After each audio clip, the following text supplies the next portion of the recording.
আমরা তো তাদেরকে নির্বাচনে আসতে বাধা দিইনি। তারা যে গ্রেভ মিস্টেক করেছে সেটার মূল্য তাদেরকে দিতে হচ্ছে এবং আগামী দিনে আরও মাসুল গুনতে হবে, এতে আমাদের কোনো দায়। এখন আপনি নির্বাচনে আসবেন না, আমার দায়। আমরা সরকারে আছি, আমরা তো বিএনপিকে নির্বাচনে আসতে কোনো প্রকার বাধা দিইনি। আমরা তো তাদেরকে নির্বাচনে আসতে বাধা দিইনি। নির্বাচনে আসেনি এর জন্য তারা যে গ্রেভ মিস্টেক করেছে সেটার মূল্য তাদেরকে দিতে হচ্ছে এবং আগামী দিনে আরও মাসুল গুনতে হবে, এতে আমাদের কোনো দায়।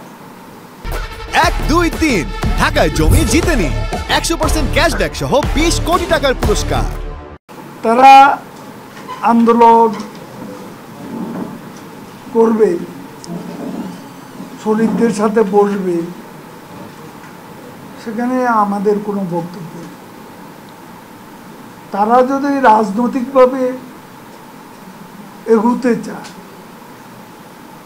তাহলে আমরা রাজনৈতিকভাবেই পরিস্থিতি মোকাবিলা করি। আর তারা যদি সন্ত্রাস, অগ্নিসন্ত্রাস নিয়ে আবারও রাজপথে নাম, তাহলে আমরা মোকাবিলার জন্য প্রস্তুত আছি। সেটাও আমাদের উদ্ভূত পরিস্থিতি বলে দেবে কখন কিভাবে তাদেরকে ফেস করতে হবে, সেটা এ মুহূর্তে বলতে